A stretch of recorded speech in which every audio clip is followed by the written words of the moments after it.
Di sini saya akan melanjutkan bab 2, yaitu tentang struktur sistem operasi. Struktur sistem operasi. Komponen sistem. Sistem operasi terdiri dari beberapa komponen antara lain manajemen proses, manajemen memori utama, manajemen file, manajemen sistem input atau output, manajemen penyimpanan sekunder, sistem jaringan, sistem proteksi, dan sistem command interpreter. Manajemen proses. Proses adalah program yang sedang dieksekusi. Sebuah proses memerlukan sumber daya tertentu seperti waktu CPU, memori, file, dan perangkat input-output untuk menyelesaikan tugasnya. Aktivitas-aktivitas yang berhubungan dengan manajemen proses berikut. A. Pembuatan dan penghapusan proses yang dibuat oleh user atau sistem. B. Menghentikan proses sementara dan melanjutkan proses. C. Menyediakan kelengkapan mekanisme untuk sinkronisasi proses dan komunikasi proses. Manajemen memori utama. Memori utama atau biasanya disebut dengan memori adalah sebuah array besar berukuran word atau byte, di mana setiap array tersebut mempunyai alamat tertentu. Memori adalah penyimpan yang dapat mengakses data dengan cepat yang digunakan oleh CPU dan perangkat input-output. Memori adalah perangkat penyimpan volatil. Isi memori akan hilang apabila terjadi kegagalan sistem.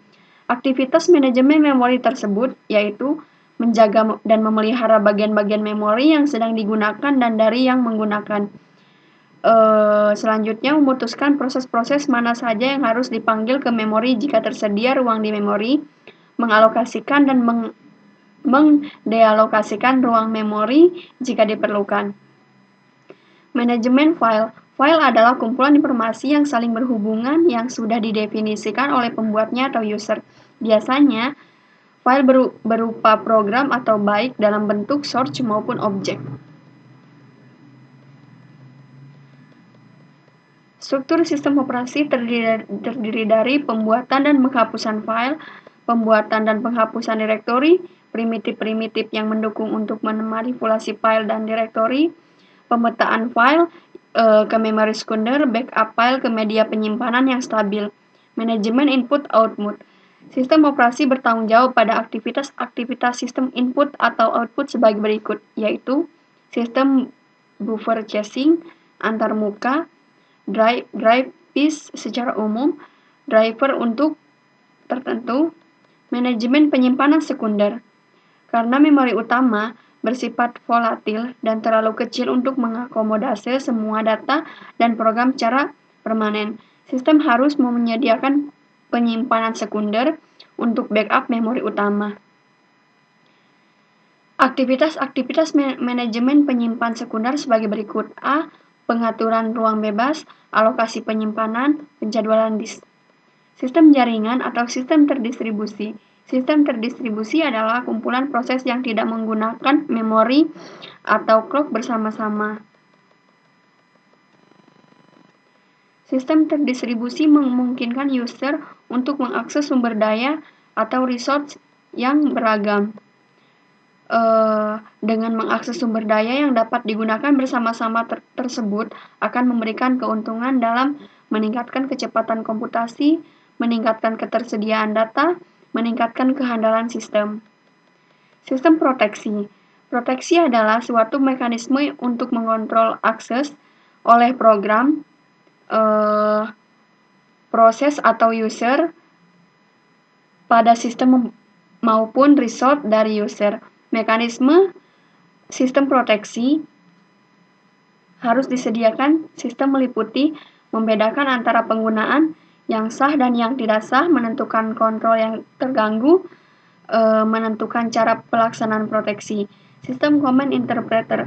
Beberapa perintah yang dimasukkan ke sistem operasi menggunakan pernyataan kontrol yang digunakan untuk manajemen dan pembuatan proses, penanganan input-output, manajemen penyimpanan sekunder, manajemen memori utama, akses sistem file, proteksi jaringan.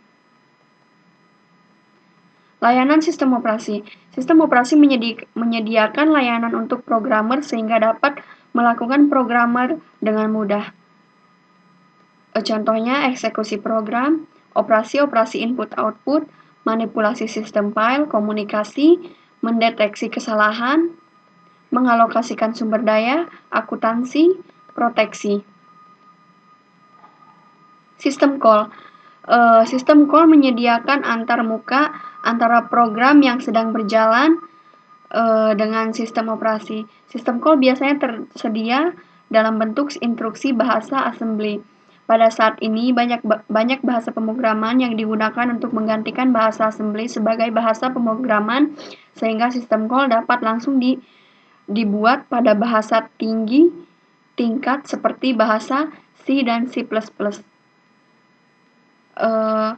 Program yang sedang berjalan dengan sistem operasi yaitu melewatkan parameter melalui register, menyimpan parameter pada tabel yang disimpan di memori dalam alamat tabel tersebut, push atau menyimpan parameter ke stack oleh program, dan pop mengambil. Kontrol proses. Hal-hal yang digunakan: mengakhiri atau end, dan membatalkan abort, mengambil atau load, dan eksekusi execute, membuat dan mengakhiri proses, menentukan dan mengeset atribut proses, wait for time, wait event, signal event, dan mengalokasikan dan membebaskan memori.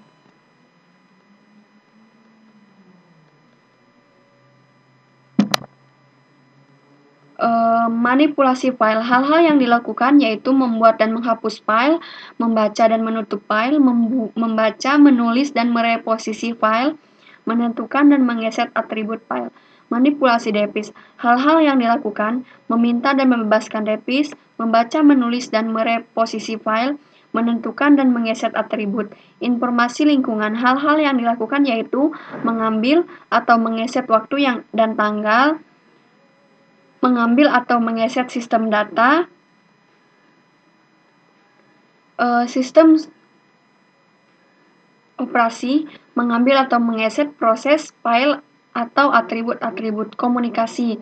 Hal-hal yang dilakukan yaitu membuat dan menghapus sambungan komunikasi, mengirim dan menerima pesan, mentransfer suatu informasi.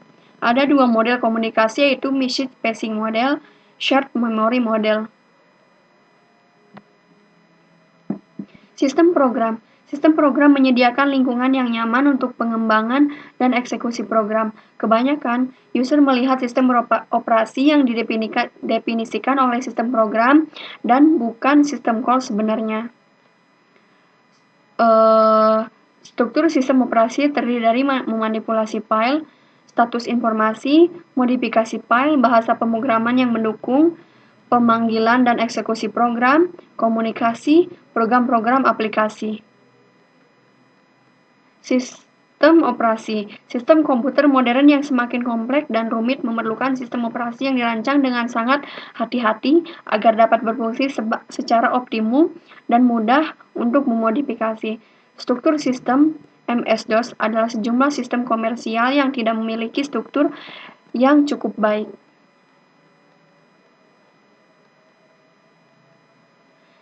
Struktur sistem Unix. Sistem operasi Unix atau original Unix juga terbatas pada fungsi perangkat keras dan struktur yang terbatas.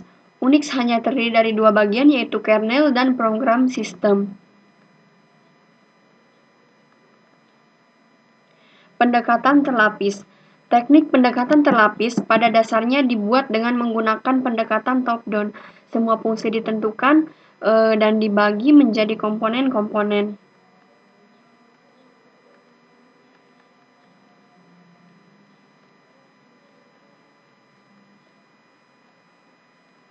Mesin virtual. Konsep dasar dari mesin virtual ini tidak jauh berbeda dengan pendekatan terlapis. Hanya saja konsep ini memberikan sedikit tambahan berupa antarmuka yang menghubungkan perangkat keras dengan kernel untuk tiap-tiap proses.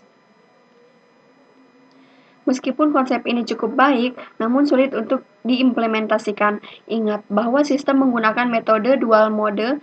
Mesin virtual hanya dapat berjalan pada monitor mode jika berupa sistem operasi, sedangkan mesin virtual itu sendiri berjalan dalam bentuk user mode.